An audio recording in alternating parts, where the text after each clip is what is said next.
Greetings and welcome to this Living in Oneness program, Cosmic Science and the Evolutionary Journey. I'm Stephen Donaco, and I'm honored to have as my guest today, Heather Elizabeth.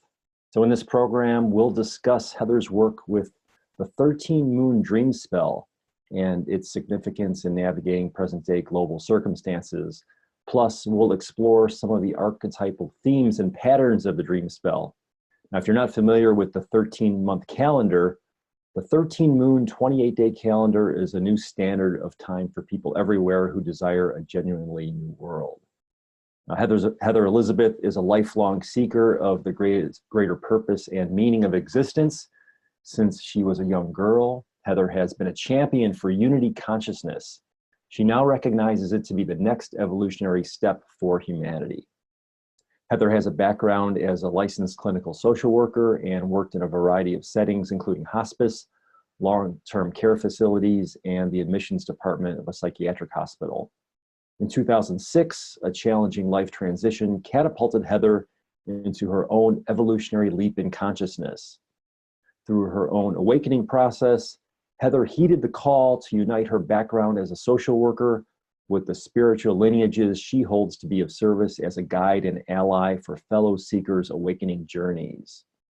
A phenomenal yearning to reunite with her Maya spiritual lineage occurred in early 2012, creating a profound pathway to align with the transformational map of synchronicity called the 13 Moon Dream Spell. So Heather Elizabeth, welcome to Living in Oneness.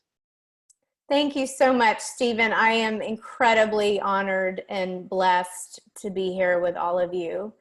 I'm just thrilled. I feel so passionate about the mission of humanity's team, and it just feels so beautiful to get to be here with everyone and share this special time together.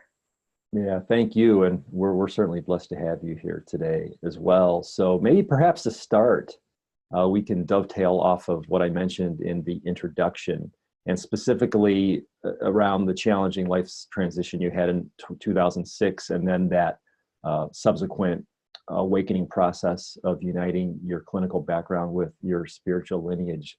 So could you share with us like a brief version of that story? Absolutely, Stephen. I'd be honored to. So back in 2006, I actually was moving from Fort Collins, Colorado, to Austin, Texas. And I was in a very, what I would define as tumultuous relationship at that time. And not only with the person I was married to at that time, but with myself. And the two, as they often do, were mirroring one another. And the way that was showing up is the person I was in relationship with at the time was navigating the journey of addiction. And what oftentimes happens in those situations is I was very much in that space of what we might call a codependent relationship, and was myself honestly addicted to his addicted to the person, and really trying to control things and manipulate things that I did not have control over. And it was causing a great amount of suffering and misery for myself and for him. And I got to a place, thanks to someone very special in my life who was willing to look me in the eyes and say, I see what's happening and I know that you're unhappy. She mirrored that to me, and it was a wake-up call to me that I couldn't be in denial anymore. I had to start looking at myself and my life and make some changes within myself, or something very detrimental was going to happen. It was already headed down that road. So I am very interconnected with Joseph Campbell's work. I know you are too, Stephen, the hero's journey. And I affectionately say the hero-shero's journey. So I would say that time in my life and my shero's journey was a dark night of the soul, that I really was on my knees I knew something needed to change, yet I didn't know how to do it. And I really had to move into a place of surrender, and ask for that divine guidance. And what, is such a beautiful process that can happen with that dark night of the soul. It's a time of great awakening and transformation. And I'm very grateful what it was for me. So I was able to begin really looking at some patterns and behaviors and shadows of myself, and began a healing journey, which opened me up to really aligning with my authentic self, with the divine, with the infinite possibilities that were before me, because I was willing to dive into that darkness and deal with the shadows and discover myself. So from that point forward, I just feel like I've been on this quantum leap of evolution and consciousness, which I believe we all are on. Humanity is on that journey. So this was my microcosm of the macrocosm. And there's just been an amazing awakenings that have happened ever since then. Beautiful. And that spiritual journey and the spiritual lineage, and we'll get to a little bit more detail that in a moment. I'm curious because so often with many of us, we are raised in one spiritual tradition, and then there's a waking up moment, and then we move to something that not necessarily different is maybe not the best word, but that's expanded. Mm-hmm. I'm just curious if what was the spiritual or faith tradition that you came up in, and how did that change, if it did, through your process? Yes. Well, thank you for that question. Yes. So I was raised Presbyterian. I grew up in Dallas, Texas, raised in the Presbyterian church.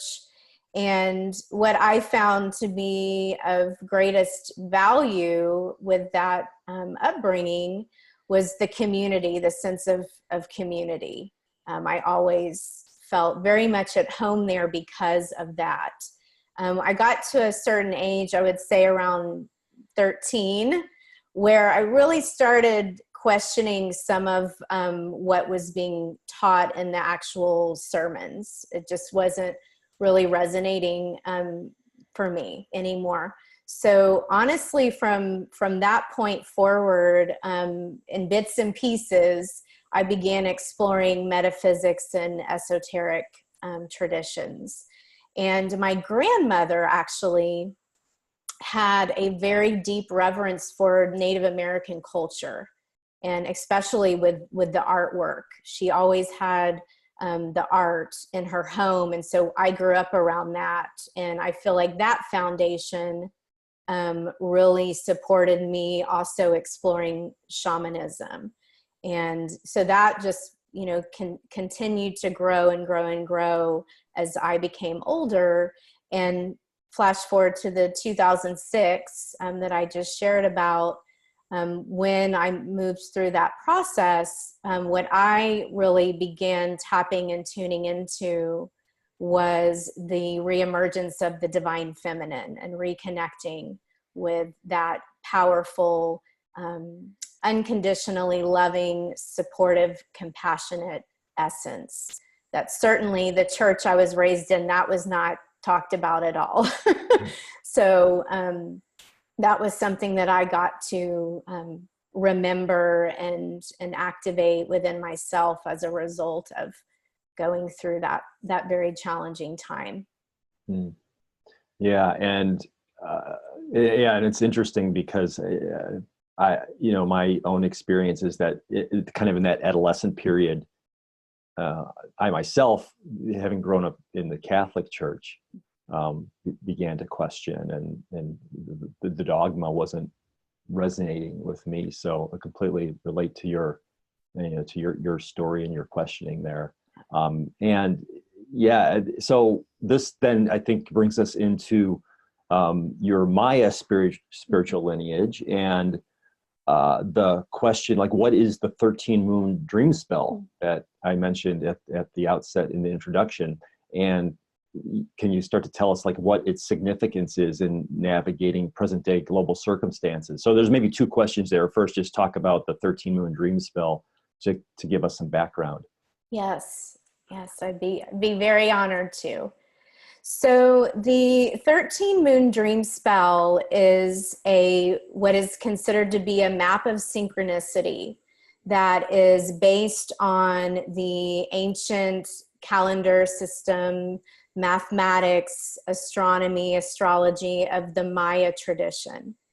And although those systems are very old, we're going back, thousands of years, the dream spell would be considered more of a quote unquote modern way for all of us to be accessing this ancient wisdom. And everything about the 13 moon dream spell is in alignment with what is called natural time. So everything within it is an invitation for us to be realigning with the natural cycles, the natural patterns that are a part of all of creation. So we're looking at, all of the planets, the star systems, the sun, the moon, Mother Earth. And when we create the space to realign with natural time and natural cycles, we begin experiencing the interconnectedness and the oneness of all of creation. We begin tapping into what's called the synchronic order. So the natural order and the divine purpose and the constant flow and interconnectedness of all that is. So most of us are aware to one degree or another, and Stephen, what you wrote about this program is so beautiful in describing that for the last several hundred years, those of us, especially in this part of the world, have been following what would be considered artificial time. So our Gregorian calendar, there really isn't a whole lot within that calendar that is in the flow of nature. We have the 365-day cycle of Earth's journey around the sun. That is obviously a natural cycle. But most everything else is artificial. That Gregorian calendar was created by a council of men. And so it's man's interpretation of what time is. It's not nature's. So as a result of us following that system, we've become very out of sync with nature. Jose Arguelles, who is the gentleman that is the founder of the Dream Spell, he spent his life bringing through all of this ancient wisdom through this system called the 13 Moon Dream Spell. He would say, whoever owns your time owns your mind. So if we just pause for a second and feel into how much, of our mind, our consciousness is focused on how we navigate time. And if we're navigating time and we're navigating our lives through artificial means, we of course are going to become out of sync with nature. And we can see that. We see that happening. And so becoming back in sync and in the flow with nature, we experience that oneness, which in turn, when you feel the interconnectedness, it actually doesn't even come into your mind to do harm to another living being, because whatever harm I'm doing to another, I'm doing to myself, because we're all interconnected. So this 13 Moon Dream Spell, the intention with this is for it to be a path for creating peace on the planet. So there are thousands of people around the world that follow the 13 Moon Dream Spell. And not only are we, feeling our own personal benefits from being in sync with nature and experiencing synchronicities continuously, which I would say synchronicity is magic. So experiencing the magic and the meaning of life on a continual basis, we are syncing all of our minds and our consciousness with the consciousness of Mother Earth and with nature and with one another, and in turn elevating the vibration of the planet. So in a nutshell, that's what the 13 moon dream spell is. And as the name 13 moon, one of the natural cycles that it follows is the cycle of the moon. So as I shared a little bit ago with my awakening to the divine feminine, which absolutely is an evolutionary process that we're all moving through, is that awakening to the feminine. This is an amazing tool to really bring that into your path on a day-to-day basis, uniting with that feminine energy. So it's a 13 moon calendar. We have 13 months versus the 12 months, and every single moon is 28 days long. So it's uniform. It's a organic flow throughout the whole year. So right there, that assists us in moving in that rhythmic flow of nature, versus our Gregorian calendar is very broken up, and it's confusing for our consciousness. And so we become very out of sync with ourselves and with all that is. Yeah, and I would imagine that this even extends to even a daily awareness of rhythm. So, for instance, here in those of us here in the northern hemisphere, right? It's winter, and we have more darkness than light. And I just paying attention to my own body. Like I know I am sleeping more in the winter, for instance, right? And there was a time in my own business environment when I worked in the corporate world where basically everything was so mechanistic with regard to our time that, you get up at the same time every day throughout the year. And it's so hard during that winter season. And just like intuitively, I feel like we all know that there's something not quite right about that. But I love your quote, like, whoever owns your time owns your mind. And I almost feel like that's a good meditation for us to just get in touch with the principle of what you're talking about. Yes. And, we're used to that I hate to say it, it is an American mantra, time is money. And within the dream spell, we say time is art. So every single moment is an opportunity to create a masterpiece with our lives. And those of us that are part of the dream spell movement, we are looking at Mother Earth as a work of art.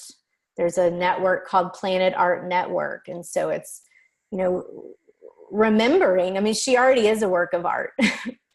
It's remembering that and becoming ambassadors of the planet and respecting her and respecting, every being that lives and breathes on this planet, and recognizing our interconnectedness with the whole universe.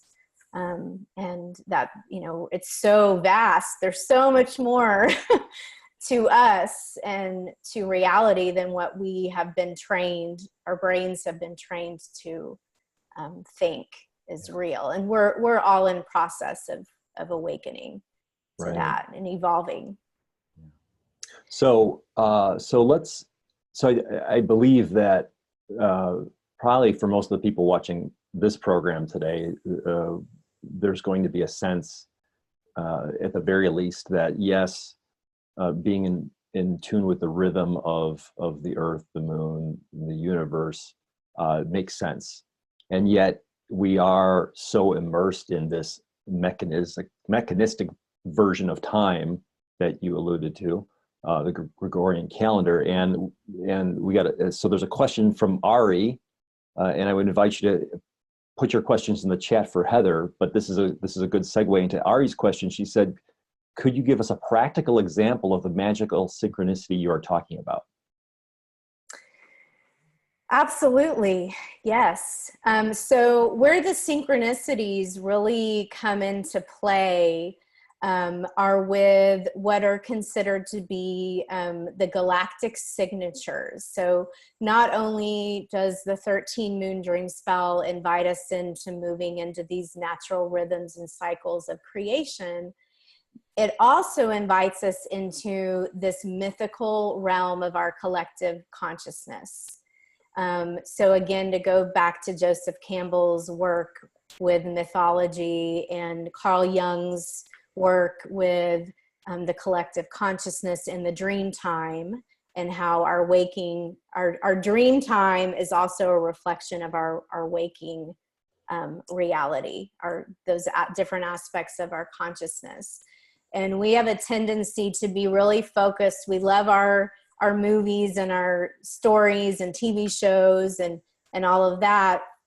Yet we have a tendency to feel like we are separate from those mythological stories, when in truth, we are not. We are, as I referenced earlier, we are all on our own hero, shero's journey. We are here, especially right now, to do and be phenomenal things. You know, this is you all in Humanities team are inviting us into this continuously. This is an incredible time to be alive. And if we're here right now, there's very powerful, powerful divine purpose in that. And it's important we're tapping in and we're realizing that. So the dream spell invites us into that mythical realm of human potential every single day with what are called galactic signatures. And these are archetypal patterns that are living within each and every one of us. So those galactic signatures that are in this beautiful pattern flowing continuously throughout the calendar are what I would say portals or gateways into tapping into the synchronicity. So if I could maybe give an example with today's galactic signature, and just to preface that you know, this is precise, completely in the flow of organic time. So there are no accidents. There are no accidents with who and what shows up. I think many of us feel that way in our lives anyway, and that's very true with this system also. So today's galactic signature that we didn't consciously plan on this, right, Stephen, when you and I decided on getting together today and sharing this with all of us. Not at all. We did not plan this. No, we did not. So today's galactic signature is called the blue cosmic monkey. Okay, so we know in our Gregorian calendar today is January 24th, 2019, Thursday. Well, in the realm of the dream spell, today is blue cosmic monkey. And the blue monkey is what is considered to be one of the tribes. And there are 20 of the tribes. And the blue monkeys are the magicians. And they hold the power of magic. And this blue monkey is joined with the cosmic tone of presence, which is actually the 13th tone. And whenever that 13th tone comes into play, we're completing a cycle. So today we're actually completing a 13-day cycle. So we're all being invited in to be reflective of everything that has been co-created over these last 13 days.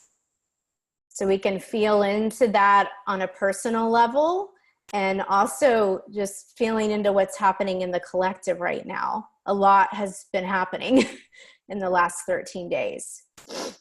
So just feeling into that. And every single galactic signature as a way for us to tap into the essence and the message of these archetypes, it has an invocation, or you might say an affirmation or a mantra. And so that's one of the ways that we align with the frequencies and begin to tap in to the synchronicities that are showing up for us and guiding us. So if it resonates, I'd like to share the mantra with all of us. Please do. And keeping in mind that there are thousands of people all over the world that are tuning in and tapping into what this archetype is inviting us into in this moment in our evolutionary journey. So the mantra for the blue cosmic monkey is, I endure in order to play, transcending illusion. I seal the process of magic with the cosmic tone of presence. I am guided by the power of vision. So we choose to feel into the message, feel into the vibration of this way before we think too much about it. Because the linear mind is going to be the last to get on board. So just, I invite us all to feel that message. And I can share my feeling about it. Whenever the blue monkey shows up for us, it's always inviting us to tap into our inner child. That playful, curious, that's a real key thing right now, right? We have to bring in our curiosity with these sorts of multidimensional concepts and ideas. So being curious about it, being in the wonder and the awe of life and what is possible. And that line, transcending illusion, like, let's feel into, at this point in our journey, what are we truly going to choose to believe is real? And what are we willing to let go of that doesn't resonate anymore? There's so many illusions that have been created that create a lot of separation between us and one another, between us and the divine. And the blue monkey comes in and says, hey, a lot of this is not real. You know, tap into that loving, open-hearted, curious, innocent essence of your divine child, and allow yourself to see the world through those eyes. And I can say, just on a personal level, these last 13 days, I have been personally navigating the government shutdown that's occurring. And I can say that I would have a completely different perspective of what is occurring if I didn't have a tool like this to be able to rise above a lot of the mundane and the difficult aspects, which are there. It's not about spiritual bypassing that. It's very much there. And having an opportunity to see how these cycles and patterns are coming in to show us this is part of the evolution. This is part of the releasing of the old illusions. We must go through this in order to move into the ascension, the evolution that we know is possible. We've got to look at these old systems and the breakdowns that need to happen in order for the breakthroughs that are very possible.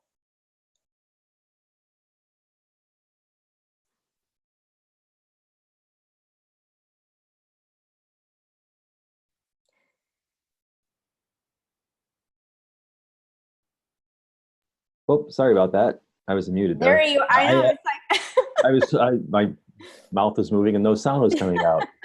I'm going to ask you to read it again, but before I do that, I just wanted to offer a quick interpretation, because the first line was really what hit me. I endure in order to play, because it just seems like that it's so essential. I mean, before we came on camera here, we were talking about how much was going on in our work, and you had noted, like, in Humanities Team, there's been a lot going on, and it's exciting, and it's also can be depleting.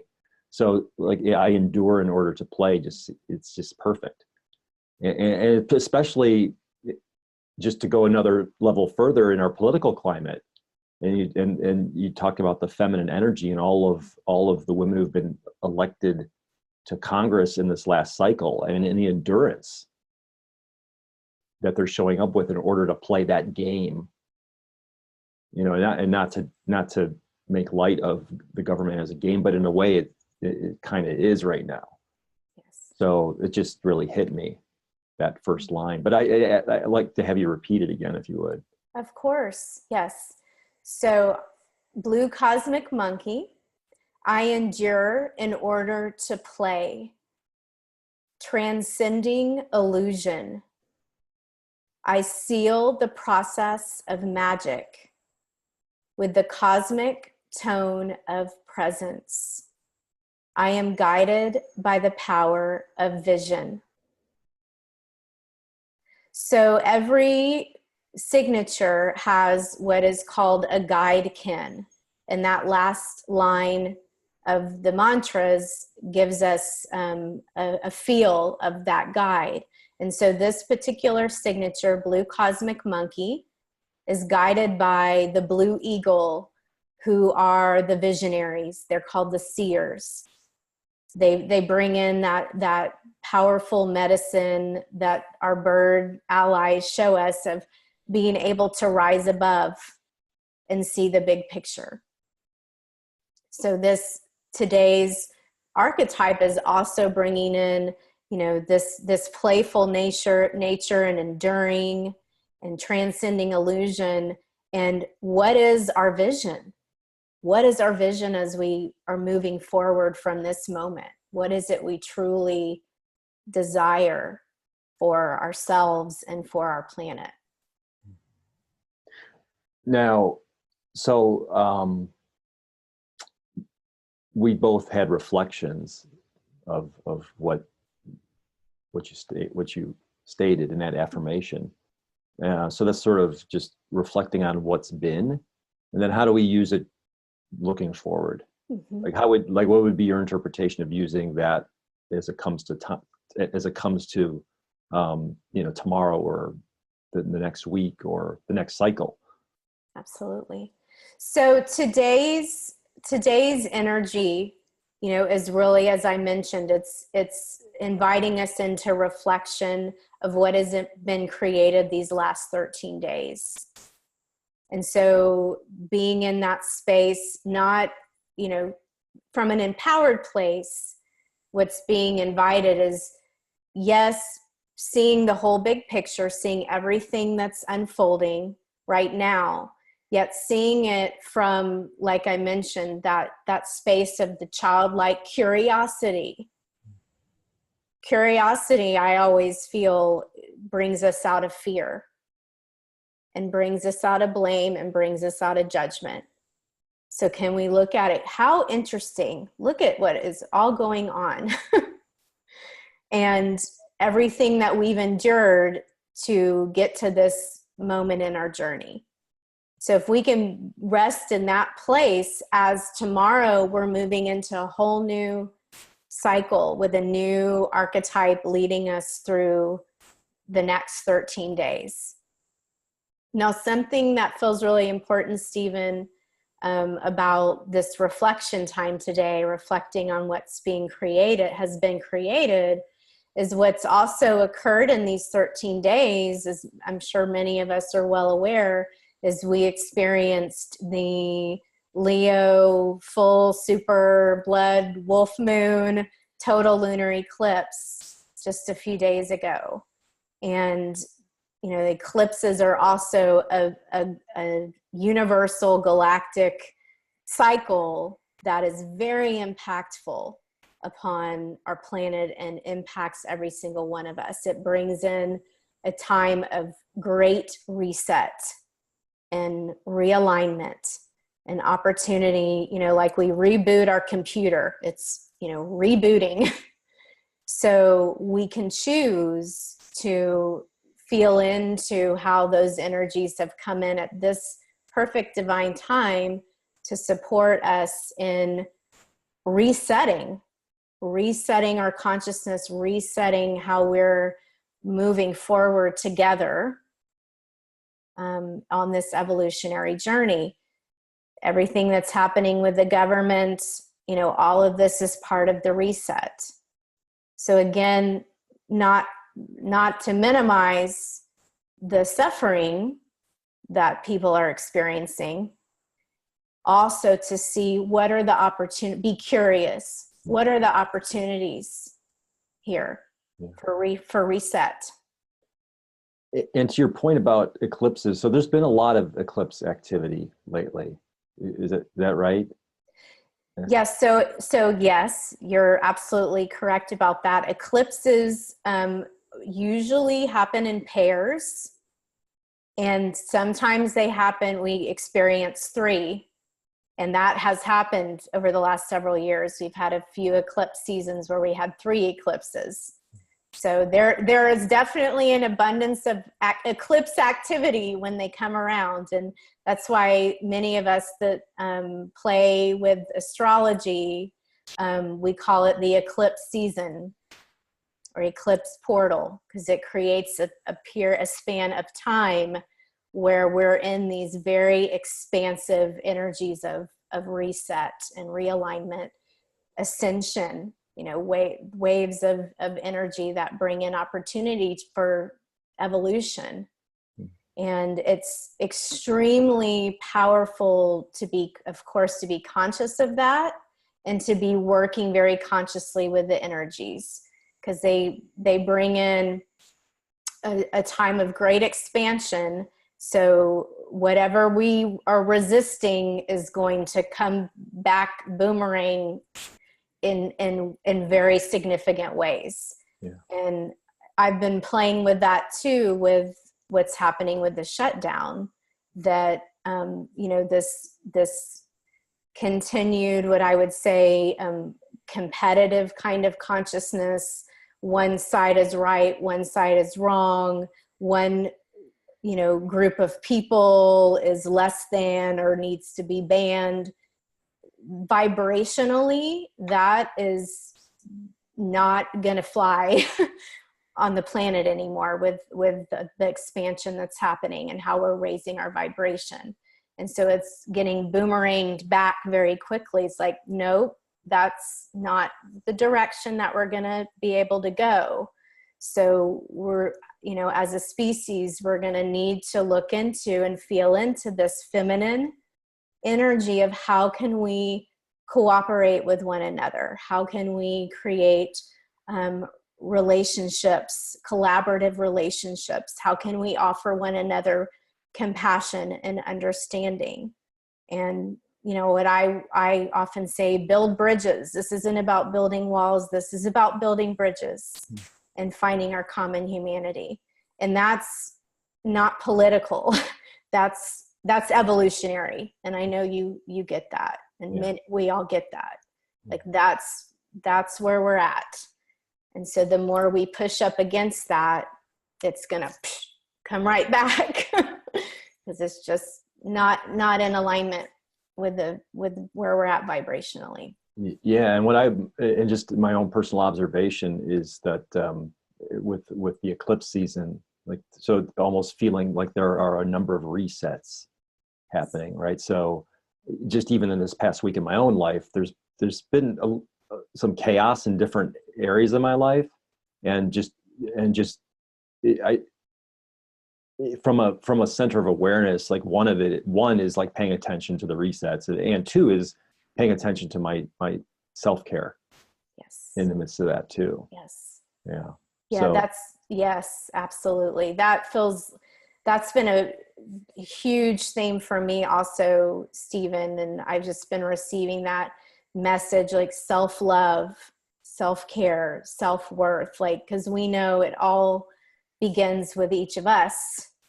And the more that we find that love and acceptance and realign with our inherent worth and are able to embody that as best we can, that of course impacts how we interact with one another and sends that vibration out into the collective. And that's how we truly change the world. Yeah. Yeah. Beautiful. I want to go to another question from the audience. So Karen asks, are the archetypes connected with the zodiac at all? That's a wonderful question, Karen.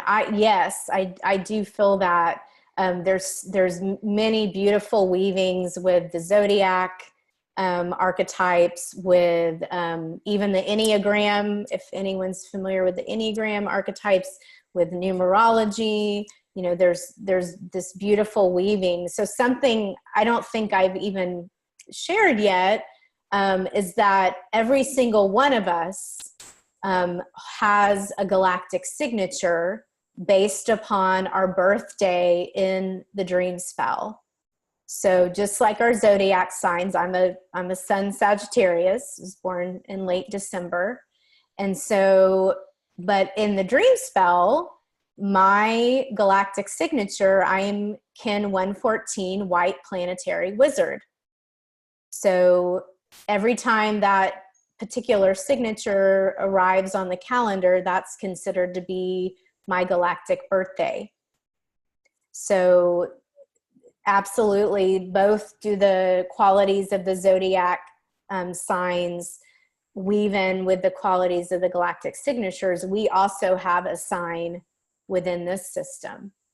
And these are very specified, with a wealth of remembrance of our innate soul qualities, our soul blueprint.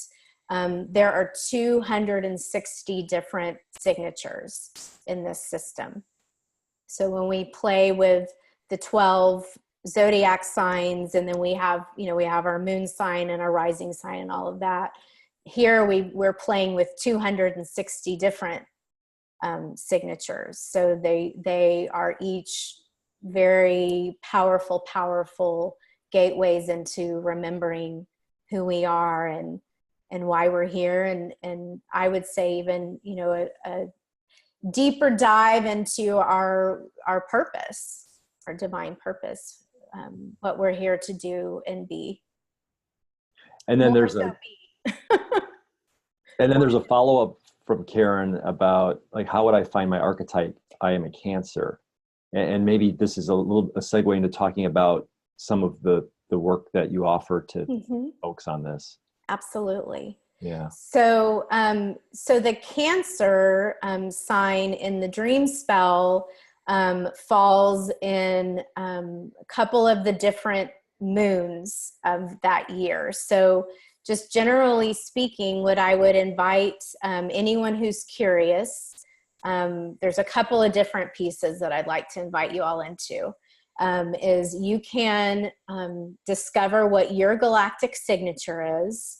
There's a website called lawoftime.org, and that is Jose Arguelles's, who's the founder of the Dream Spell. That is his organization, Law of Time. So if you go to lawoftime.org/decode, there will be a decoder there. You type in your birthday and it'll pull up your galactic signature. And from there, you can, just as we shared today, we meditated a bit on the mantra, because your mantra will come up. And if you feel guided to go even deeper with that, one of the offerings that I joyfully get to share with many seekers is I offer galactic archetype activations. So those are one-on-one sessions. I offer them virtually through Zoom, where it is an intuitive reading and a deep dive into your signature and what it is that you are being guided to remember and be activated into through this lineage. And there, again, this is a map of synchronicity. So there's always many different synchronicities that are revealed about not only how you are embodying your signature, but also why now is the time that you are remembering this part of yourself. Just like all of us that are gathering together today and people that are going to tap into this recording, there's something about this now moment for all of us to be coming together and connecting with this lineage. Mhm. And then Judith had a follow-up question on that about, do you need to know the time of your birth? Does that have? You do not need to know the time of your birth. You just need to know the month and the day and the year. The year is just as important as the month and the day. And that is because this lineage, one of the incredibly significant natural cycles and patterns that the dream spell aligns with, is a 52-year pattern. So no energies repeat themselves for 52 years. So let's, for example, I was born December 18th, 1974. People born on December 18th and other years do not have the same signature as I do. Only people born the exact same year as me on my birthday have my signature, unless they were born 52 years before me. Yeah. So it feels really important to emphasize that 52-year cycle for a moment, Stephen, that we are today, we are revisiting the energies that were present in 1967 on January 24th. So Blue Cosmic Monkey has not been on the Dream Spell calendar on January 24th since 1967. So we feel into that, and I play and explore these cosmic patterns quite a bit, because it's a very powerful way to see themes in our evolution that are coming back up to be revisited and to be perhaps the next phase of transmuting old ways of being, old systems. If we think about what was happening in 1967 and look at the parallels of what's happening right now, one thing that really comes to heart about that is civil rights and equality, and how that was a powerful part of what humanity was moving through 52 years ago. Well, here we are, we're continuing to work through it, yet our consciousness has expanded so much in the last 52 years. So just feeling into what is possible for us to transcend the old ways of feeling like we're separate and certain people are less than others. And and to your point, the boomerang, because it just feels like that the response to that effort to separate comes back so much more quickly. The force of that, if you want to call it resistance or advocacy or whatever you want to call it, just like, yes, bang, it's right there. Yes. Yeah. And if I'm not mistaken, the summer of 67 was a summer of love, and our consciousness of what love is has certainly expanded. Absolutely. Yes. In 52 years. Yeah. So you alluded to the work that you do with people. I know we put in the chat your website, which is shineheatherelizabeth.one. So instead of .com, it's .one. So that is actually a new domain, a relatively new domain type. So don't be confused by that. shineheatherelizabeth, all one word, .one is your website. Yes. And people can learn a lot more about you and then schedule time with you if they're so led.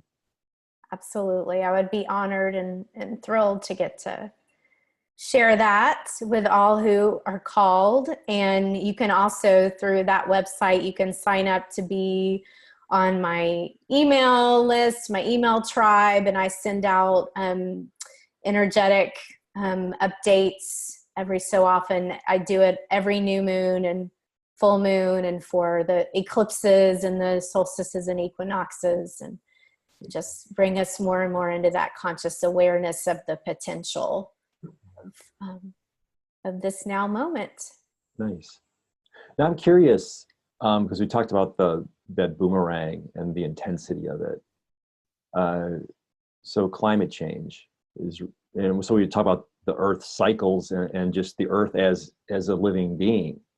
And we've been told now that by the United Nations that really like the next 12 years are critical for us to get our environmental house in order. What's your interpretation of connection between the dream spell and then what's happening with regard to stewardship of our Earth? That's an amazing question, Stephen. What I can share about what comes to heart at the moment, and what you asked, is the timing of when the dream spell came into our consciousness. So the dream spell came into our consciousness through Jose and his wife, Lloydine, around 1989-90. And Jose was very in tune with the upcoming, at that time, 2012, and that being not the end of the world, right? That being a time of some phenomenal cosmic cycles coming to an end and beginning. And that really being the time of ushering in this new age on planet Earth, the age of love and peace and unity consciousness. And all of these different indigenous peoples had been prophesizing this time that we're living in now for thousands of years. And they prophesized the potential of it, yet it's up to us to fulfill it or not. And part of that awareness is that, we're at that tipping point right now. We truly are. And science and spirituality are coming together to emphasize that the next 12 years, I've also heard the next 25 years are really going to determine the next thousands and thousands of years of what it's going to be like to be living on planet Earth and to be human. So I see the dream spell being a tool for us to embrace the potential that we have to turn things around. And I feel they are turning around. They are shifting. We are embracing the potential of this moment. And the more that we become in tune and we align with the planet as a living, breathing being, we're going to remember that I love how you say we're stewards of the earth. We are stewards of Mother Earth. We are ambassadors of Mother Earth.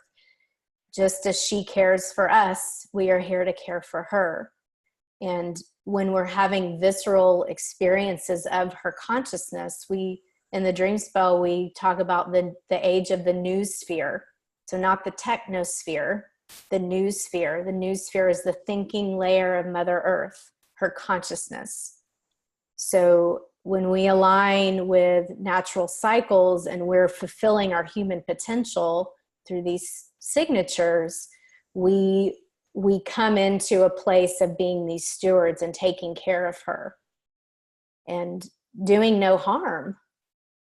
Doing no harm to any living being, being in respect and reverence for all life. Yeah. Beautiful. So that's a good segue to a question from Linda about, is there any movement towards shifting our Gregorian calendar to a dream spell calendar? Awesome question. Awesome question. There is a movement called Calendar Change 2020. So if you, and I strongly encourage, if you're curious about this, to look into Jose Arguelles. There are YouTube videos of him. Go to that Law of Time website, and the Law of Time group are also part of this Calendar Change 2020. So there is a movement. Jose and Lloydine traveled the world in the 90s, and taught the dream spell, taught the 13 moon calendar, and petitioned for calendar change. And so the seeds have been planted, and now I do feel in my heart that they are flourishing and blossoming. You know, the younger generations are all about this. They get it. The really, really young beings get it. So it's happening. So one of the most powerful ways to be part of that movement, of course, is to begin tapping in to this system. And then from there, you can continue to, to become more and more involved. Yeah. Nice. But this is actually much more natural to all of us than artificial time. If you think about the history of humans walking the planet, we were in the flow of natural time, for most of our journey here. This artificial time has just been the last few hundred years. So once you begin, aligning your consciousness and remembering, it just becomes such an organic part of your path. Yeah. It truly does. Nice. Well, as we're getting ready to close, I just wanted to ask you about a offer you have on your website for the Handbook for Spiritual Warriors. Can you just tell us a little bit about that? Absolutely, Stephen. Yes. So the Handbook for Spiritual Warriors is an offering that came through me actually after the total solar eclipse of August of 2017. And it was called the American eclipse. I know so many of us were very aware, and we got our glasses to watch it and all of that. And just a few days after that eclipse is when Hurricane Harvey touched down.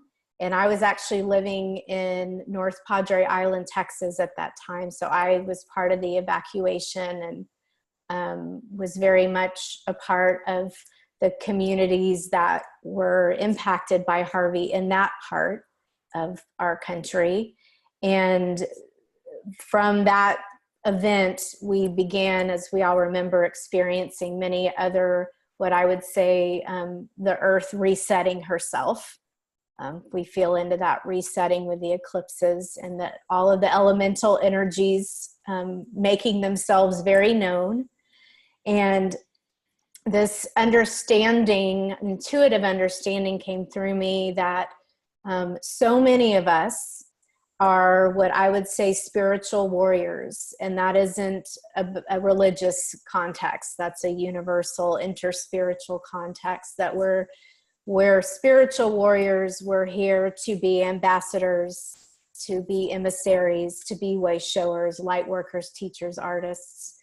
And this handbook is a melding of many different tools that I've been graced with, that I was guided to create this handbook, bringing it all together.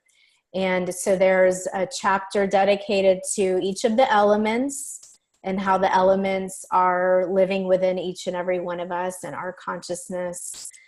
There's a lot of activations around the chakra system. There's activations connected with natural time.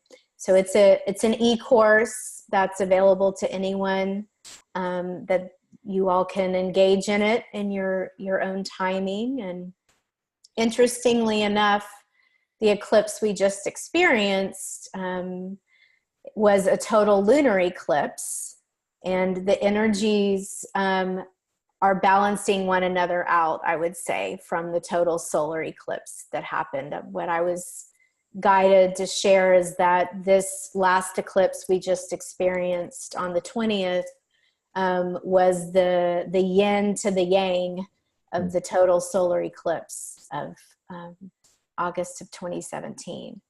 So it's interesting you were led to ask about that, Stephen, because it's definitely coming back around. Yeah, thanks. Thank you. Thank you. And then just, we didn't get any chance to talk about it, about the SHINE movement, because your website is shineheatherelizabeth.one. But if you could just tell us just what SHINE stands for, SHINE. Yes. So SHINE is an acronym that stands for Supporting Humanity in Navigating Evolution.